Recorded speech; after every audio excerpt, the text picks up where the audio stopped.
नमस्कार, आपण पाहत आहात पुणे लाईव्ह न्यूज। पाहुयात आज दिवसभरातील ठळक घडामोडी। खेड तालुक्यात आज बुधवारी देखील दुपारपासून पुन्हा एकदा पूर्व मोसमी पावसाने झोडपून काढले।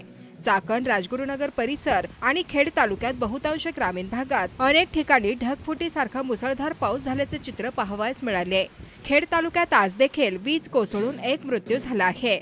आळंदीलगत चरोली खुर्द तालुका खेड हद्दीतील वडगाव आळंदी रस्त्यावरील ठाकरवाडी येथे अंगावर वीज पडून आदिवासी कुटुंबातील एका 19 वर्षीय तरुणाचा दुर्दैवी मृत्यू झाला आहे। वीज पडून जीवितहानी होण्याची ही 2 दिवसात खेड तालुक्यातील दुसरी घटना आहे। बुधवार 5 जून रोजी सायंकाळी 4:45च्या सुमारास ही दुर्दैवी घटना घडली। ओंकार मारुती ठाकर, वय वर्ष 19 असे मृत तरुणाचे नाव आहे। आळंदी परिसरात झालेल्या मुसळधार पावसाच्या दरम्यान सदरची घटना घडली आहे। काल राजगुरुनगर शहर परिसरातील तिन्हेवाडी येथे शेतात भुईमूग काढायला गेलेल्या महिलेच्या अंगावर वीज पडून महिलेचा मृत्यू झाला होता। सलग दुसऱ्या दिवशी वीज पडून मृत्यूची घटना घडली आहे। बुधवारी दिनांक 5 जून 2024 रोजी दुपारच्या सुमारास खेड तालुक्यात मान्सूनपूर्व पावसाने मेघगर्जनेसह विजेच्या कडकडाटात जोरदार हजेरी लावली। या भागातील अनेक ओढे नाले ओसंडून वाहत होते। जोरदार झालेल्या पावसाने ठिकठिकाणी रस्त्यावरून मोठ्या प्रमाणात पाणी वाहत होते। खेड तालुक्यात वडगाव, पाटोळे आणि अन्य गावांमध्ये शेतात असे पाणी साचून राहिल्याच्या तक्रारी शेतकऱ्यांनी केल्या आहेत। तालुक्यात पावसाने आज काय स्थिती झाली थोडक्यात पाहूयात।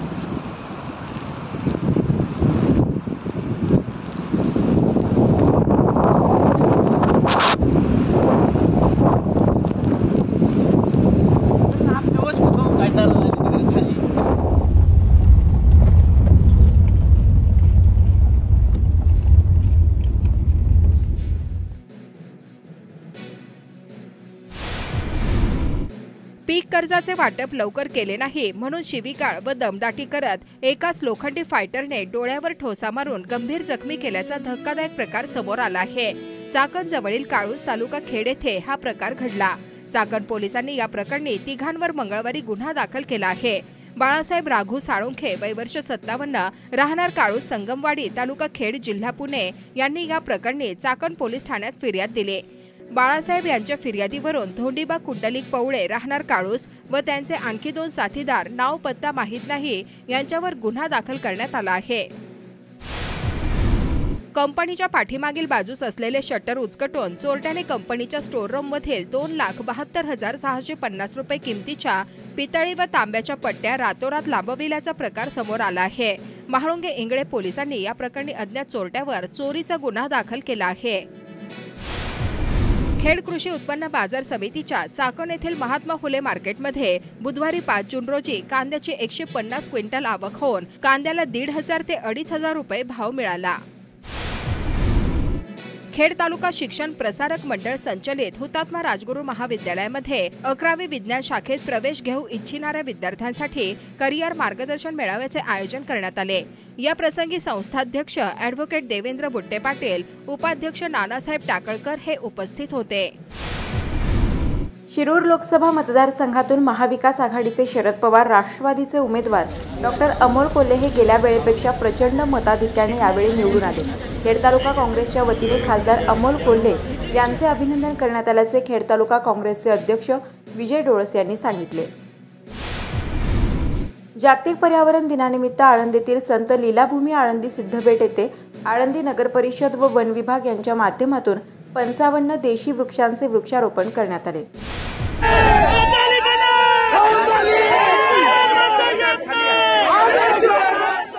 शिरूर लोकसभा मतदारसंघातून महाविकास आघाडीचे शरद पवार, राष्ट्रवादीचे उमेदवार डॉक्टर अमोल कोल्हे हे गेल्या वेळेपेक्षा प्रचंड मताधिक्याने यावेळी निवडून आले।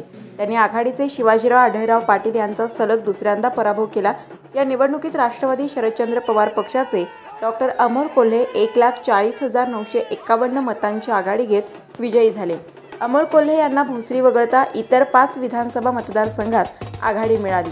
शिरूर लोकसभा मतदारसंघात 13,74,890 इतके मतदान झाले। त्यातील 6,98,692 मते विजयी उमेदवार डॉक्टर अमोल कोल्हे यांना मिळाली, तर आढळराव पाटील यांना 5,57,741 मते मिळाली। नोटाला 9,661 तर उर्वरित 30 उमेदवारांना 1,08,796 मते मिळाली। 426 मते बाद झाली। कोणत्या विधानसभा मतदारसंघात कुणाला किती मते मिळाली पाहूया. जुन्नर डॉक्टर अमोल कोल्हे 1,08,119, शिवाजीराव आढळराव पाटील 56,726, कोल्हे आघाडी 51,393, आंबेगाव डॉक्टर अमोल कोल्हे 93,387, शिवाजीराव आढळराव पाटील 82,019, कोल्हे यांची आघाडी 11,368, खेड आळंदी डॉक्टर अमोल कोल्हे 1,16,549, शिवाजीराव आढळराव पाटील 70,286, कोल्हे आघाडी 46,263, शिरूर डॉक्टर अमोल कोल्हे 1,28,072, शिवाजीराव आढळराव पाटील 1,02,83, कोल्हे यांची आघाडी 27,789, भोसरी डॉक्टर अमोल कोल्हे 1,17,823, शिवाजीराव आढळराव पाटील 1,27,395, आढळराव पाटील आघाडी 9,572, हडपसर डॉक्टर अमोल कोल्हे 1,33,818, शिवाजीराव आढळराव पाटील 1,20,429, कोल्हे यांची आघाडी 13,389. खासदार अमोल कोल्हे यांनी शिवाजीराव आढळराव पाटील यांचा सलग दुसऱ्यांदा पराभव केला. त्यांच्या यशात व आढळरावांच्या अपयशात अजित पवार राष्ट्रवादी आमदारांच्या मतदारसंघाचा सिंहाचा वाटा राहिला हे विशेष. त्यामुळे तो मोठा चर्चेचा विषय झालाय. शिरूरमधील 6 पैकी 4 आमदार जुन्नरचे अतुल बेनके, आंबेगावचे दिलीप वळसे पाटील, खेड आळंदीचे दिलीप मोहिते पाटील, हडपसरचे चेतन तुपे हे अजित पवार गटाचे असूनही त्यांच्या पक्षाचे उमेदवार आढळरावांचा पराभव झाला हे धक्कादायक आहे. फक्त शिरूरचे आमदार अशोक पवार हे शरद पवार समर्थक आहेत. त्यामुळे त्यांच्या मतदारसंघात कोल्हेंना लीड मिळणे स्वाभाविक होते. पण अजितदादांच्या वरील 4 आमदारांच्या मतदारसंघातही त्यांना लीड मिळाल्याने तो मोठा चर्चेचा विषय झालाय. फक्त भोसरी या 6व्या मतदारसंघाचे भाजप आमदार महेश लांडगे यांनी युतीधर्म पाळून आढळरावांना 9,000चे लीड दिले. पण ते खूपच कमी पडले, कारण बाकीच्या 5 मतदारसंघात कोल्हेंनी मोठे मताधिक्य घेतले होते. गेल्यावेळी भोसरीने आढळरावांना 37,000चे मताधिक्य दिले होते. त्या जोडीने हडपसरमध्येही त्यांना ते 17,000चे मिळाले होते. यावेळी भोसरीतून 1 लाखाचे मताधिक्य देण्याचा निर्धार महेश लांडगे यांनी केला होता. त्यासाठी त्यांनी मोदींना पुन्हा पंतप्रधान करण्याकरिता घड्याळाला आढळराव मत द्या असे आवाहन केले होते. पण ते भोसरीकरांना रुचले नाही. त्यामुळे 1 लाख सोडा गेल्या वेळेपेक्षाही कमी म्हणजे अवघे 9,000चे मताधिक्य आढळरावांना भोसरीत मिळाले. खेड तालुक्याने अक्षरशः कोल्हे यांच्यावर मतांचा पाऊस पडला. अजित पवारांचा आमदार असूनही गेल्यावेळी लीड दिलेल्या हडपसरमध्ये आढळरावांना यावेळी ते मिळाले नाही, कोल्हेंना मिळाले. विशेष म्हणजे आढळरावांना गेल्यावेळी जेवढे लीड हडपसरने दिले होते तेवढेच ते त्यांनी यावेळी कोल्हेंना दिले. यामुळे अजित पवारांच्या गटाच्या आमदारांच्या मतदारसंघांनी आणि महाविकास आघाडीच्या सर्व कार्यकर्त्यांनी व शरद पवार आणि उद्धव ठाकरे यांच्याबाबत असलेल्या सहानुभूतीच्या लाटेने कोल्हे यांचा विजय सुकर केल्याचे चित्र पाहावयास मिळाले. राष्ट्रवादी काँग्रेसच्या पदाधिकारी व कार्यकर्त्यांनी शिवाजीराव आढळराव पाटील यांचे मनापासून काम केले नाही. खासदार डॉक्टर अमोल कोल्हे व त्यांची गेल्या 5 वर्षांपासून डाळ जुळलेली होते. त्यांनी काम न केल्यामुळे तसेच इतर काही कारणांमुळे आढळराव पाटील यांना पराभवाचा फटका बसला. लोकसभेला अमोल कोल्हे यांना मतदान केलं, पण विधानसभेला तुमचं बघू असं म्हणून खेड तालुक्यातील राष्ट्रवादीच्या काही पदाधिकाऱ्यांनी व कार्यकर्त्यांनी काम केल्याचा आरोप शिवसेनेचे जिल्हाप्रमुख खेड पंचायत समितीचे माजी भगवान पोखरकर यांनी केला आहे. प्रथमतः जो कालचा पराभव झाला तो आम्ही माहिती म्हणून शिंदे साहेबांचा जिल्हाप्रमुख म्हणून, शिवसेनेचा जिल्हाप्रमुख म्हणून निश्चितपणे आम्हाला त्याचं दुःख झालेलं आहे. या इलेक्शनमध्ये शिवसेनेने प्रामाणिकपणे काम केलं, सगळ्यांना एक बरोबर घेऊन काम केलं, पण राष्ट्रवादी पाहिजे एवढे त्या लोकांनी कामात केलं नाही. कारण हे काम करत असताना प्रथमतः ज्यावेळेस शिवाजीराव आढळराव पाटील यांचं राष्ट्रवादीमध्ये जाऊन तिकडे घेणे ठरलं त्यावेळेस खेड तालुक्याचे आमदार दिलीप मोहिते यांनी सांगितलं मी एक वेळ घरी बसेल पण काम करणार नाही ही भूमिका घेतली होती. त्या वाक्यातून त्यांना बाहेर येताच आलं नाही, कारण त्या वाक्याला पकडून राष्ट्रवादीचे कार्यकर्त्यांनी काम अजिबात दादांचं केलं नाही. त्यांनी नंतर जरी सांगितलं कार्यकर्त्यांना, पण कार्यकर्त्यांनी सांगितलं आम्ही तुमच्या विधानसभेला काम करू, आम्ही आता राष्ट्रवादीचं काम करणार नाही, आम्ही शरद पवार गटांचं तुतारीचं काम करू, ही लोक डायरेक्ट उघडपणे सांगत होती. पण आम्ही ज्यावेळेस सांगायचं त्यावेळेस त्यांना काही गोष्टी खोट्या वाटायच्या, पण 100% ती वस्तुस्थिती आता निकालावरून स्पष्ट होते. विशेष म्हणजे ज्यावेळेस एखादं काम करत असताना आता आमदारांचा वाढदिवस झाला 29 तारखेला, त्या इलेक्शन झाल्यानंतरची गोष्ट, त्या वाढदिवसाच्या याच्यामध्ये सुद्धा आढळराव दादांनी राष्ट्रवादीमध्ये प्रवेश केलेला होता. एकाही राष्ट्रवादीच्या पदाधिकाऱ्यांनी शिवाजीराव आढळराव पाटलांचा फोटो सुद्धा टाकला नाही, कारण आपला नेता खासदार आहे. कारण त्यांच्या सगळे जाहिरातीचे बोर्ड बघा, सगळ्या पेपरचे पुरवण्या बघा, एका कार्यकर्त्यांनी त्यांचं नाव टाकलं नाही. एक फोटो टाकला नाही, त्याच्यावर लक्ष देतं ती लोक आमदाराला मानणारी होती, पण शिवाजी आढळराव दादांना स्वीकारलं नव्हतं. कारण यांना जर असं करायचं होतं तर शिवाजीदादा आढळराव पाटलांचा निश्चितपणे त्यांनी पक्षामध्ये घेऊन 100% घात केला म्हणलं तरी वावगं ठरणार नाही. कारण ज्यावेळेस दादा 6 आमदार विरोधात होते, ज्यावेळेस आपला विरोधक किती मोठा प्रकार जरी असेल पण आपण त्या पद्धतीने आपल्याला त्यांनी दाखता येते. पण आपल्याला वाटतं आपला माणूस आपलं काम करेल, निश्चितपणे त्यांनी आपली कामं केली नाही. ह्या तालुक्याच्या याच्यावरून असं जाणवतंय. निश्चित सगळ्या म्हणजे प्रत्येक गावामध्ये हिशोब केला, जी लोक राष्ट्रवादीची होती त्या सगळ्या लोकांनी 100% काम विरोधात केलं आहे आणि त्याच्यावरून हा निकाल दिसून येत आहे. कारण ह्या गोष्टीमध्ये आता इलेक्शन झालं लोकसभेचं, आता येणाऱ्या आयुष्यामध्ये महाराष्ट्राचे मुख्यमंत्री एकनाथ शिंदे साहेब आम्हाला ज्या भूमिका देतील, जे आम्हाला मार्गदर्शन करतील, त्यांनी जी रणनीती सांगतील त्याच्यानुसार आम्ही निश्चितपणे काम करू. पण आता आम्ही कुठेतरी आपण थांबलोय ही गोष्ट न जाणवता आपण आता 100% आम्ही आता उतरणार आहे. येणाऱ्या जिल्हा परिषद असेल, पंचायत समिती असेल किंवा येणारी विधानसभा सुद्धा असेल, ती आम्ही निश्चितपणानं त्याला सामोरं जायला तयार झालेलो आहोत. आता राष्ट्रवादीत पुढच्या काळात आढळराव पाटलांचा कसा टिकाव लागणार, काय वाटतं तुम्हाला? तुम्ही त्यांच्याबरोबर काम केलेलं आहे. कारण राष्ट्रवादीच्या कार्यकर्त्यांना ज्यावेळेस दादा 15 वर्ष खासदार होते, त्याच्यानंतर 5 वर्ष, आता दादा पराभव झाल्यानंतर 5 वर्ष सुद्धा 20 वर्ष दादांनी राष्ट्रवादीच्या विरोधात संघर्ष करून सगळ्या शिवसैनिकांना ताकद दिली होती. ज्यावेळेस दादा राष्ट्रवादीमध्ये गेले, राष्ट्रवादी गेल्यानंतर दादांना राष्ट्रवादीच्या कार्यकर्त्यांनी स्वीकारलं नाही हे या निकालावरून स्पष्ट होते. कारण हा निकाल बघितला तर राष्ट्रवादी लोकांनी काम केलं असतं तर दादा निश्चितपणे दादाला हे जे लीड समजा आहे तर 50,000पेक्षा जास्त लीड दादांना भेटायला पाहिजे होतं. कारण भाजपने काम केलंय, शिवसेनेने काम केलंय, राष्ट्रवादीने काही अंश काम केलंय, त्याला काही नाकारता येत नाही. पण बऱ्यापैकी लोकांनी 80% लोकांनी त्यांचं काम केलेलं नाही. कारण आता याच्या काळात जर असं जर बस असेल, निश्चितपणे दादांना राष्ट्रवादी स्वीकारलं का नाही याच्यावर शंका आहे. दादा राष्ट्रवादीचे कार्यकर्ते दादांना मला वाटत नाही स्वीकारतील, याच्यावर 100% आम्हाला याची आता दादांनी याच्यावर विचार करावा आणि त्यातून निश्चितपणे पुढे काहीतरी दिशा घ्यावी.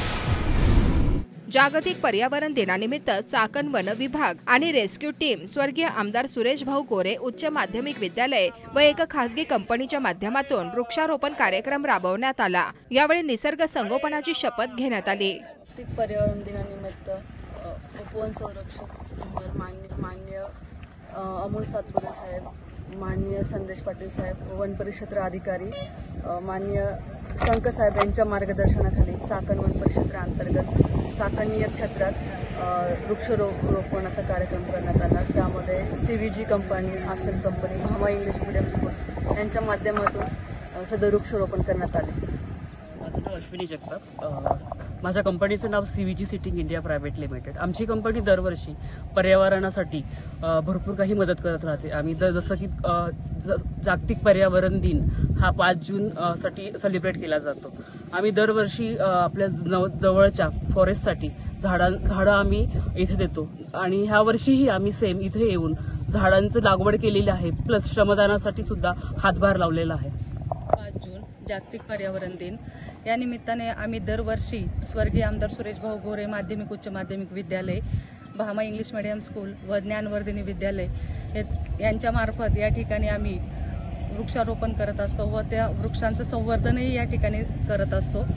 तर जागतिक पर्यावरण दिनाच्या सर्वांना मी शुभेच्छा देते व सर्वांनी मी असा एक संदेश देते की प्रत्येकाने एकतरी झाड लावावं व त्याचं संगोपन करावं. खेड कृषी उत्पन्न बाजार समितीच्या चाकण येथील महात्मा फुले मार्केटमध्ये बुधवारी 5 जून रोजी तरकारी मालाची आवक आणि भाव काय होते ते जाणून घेऊया. बाजार समिती उपबाजार महात्मा फुले मार्केट यार्ड या ठिकाणी फळभाज्या असेल, पालेभाज्या असेल यांची आवक ही मध्यम स्वरूपात झालेली. आज रोजी कोबी असेल, कोबीचा भाव 10 ते 15 रुपये किलो आहे. फुलावर सुद्धा आज रोजी 20 ते 25 रुपये किलो आहे. त्याचप्रमाणे टमाट्याचे भाव थोडे वाढलेले आहेत. टमाटे 30 ते 35 रुपये किलो झालेली. वांगी सुद्धा 20 ते 25 रुपये किलो आहे. कारली सुद्धा 40 ते 50 रुपये किलो आहे. गवारी 40 ते 55 रुपये किलो आहे. दुधी भोपळा 10 ते 20 रुपये किलो आहे. डांगर भोपळा 15 ते 20 रुपये किलो आहे. शेवगा 40 ते 50 रुपये किलो आहे. मिरची 40 ते 60 रुपये किलो आहे. दोडका सुद्धा 50 ते 60 रुपये किलो आहे. शिमला मिरची 55 ते 60 रुपये किलो आहे. श्रावणी घेवडा 100 ते 130 रुपये किलो आहे. वालवर असेल, वालवर सुद्धा 100 ते 120 रुपये किलो आहे. चवळे असेल, चवळी सुद्धा 30 ते 40 रुपये किलो आहे. तोंडली सुद्धा 25 ते 30 रुपये किलो आहे. पावटा 100 ते 120 रुपये किलो आहे. भेंडी सुद्धा 30 ते 45 रुपये किलो आहे. गाजर 20 ते 25 रुपये किलो आहे. घोसावळे 20 ते 30 रुपये किलो आहे. बीट सुद्धा 10 ते 20 रुपये किलो आहे. काकडी 10 ते 15 रुपये किलो आहे. तुरीची बाजारामध्ये आवक बिलकुल नाही आहे. पापडी 10 ते 20 रुपये किलो आहे. त्याचप्रमाणे वाटाणा असेल, वाटाण्याचे भाव आहे तसेच 90 ते 100 रुपये किलो आहे. त्याचप्रमाणे पालेभाज्या असेल, पालेभाज्याचे भाव खालीवर झालेले आहेत. मेथी असेल, मेथी 20 ते 25 रुपयाला एक गड्डी आहे. त्याचप्रमाणे कोथिंबीर असेल, कोथिंबीर 25 ते 30 रुपयाला गड्डी आहे. त्याचप्रमाणे शापू असेल, शापूसुद्धा 20 ते 25 रुपयाला गड्डी आहे. त्याचप्रमाणे पालक असेल, पालकसुद्धा 15 ते 20 रुपयाला किलो गड्डी आहे. त्याचप्रमाणे फळामध्ये कलिंगड असेल, कलिंगडसुद्धा 10 ते 12 रुपयाच्या आतच आहे. त्याचप्रमाणे पपई असेल, पपईसुद्धा 10 ते 15 रुपये किलो आहे. सर्वसाधारण बाजारामध्ये अशी स्थिती आहे. नमस्कार, आपण पाहत आहात पुणे लाईव्ह न्यूज.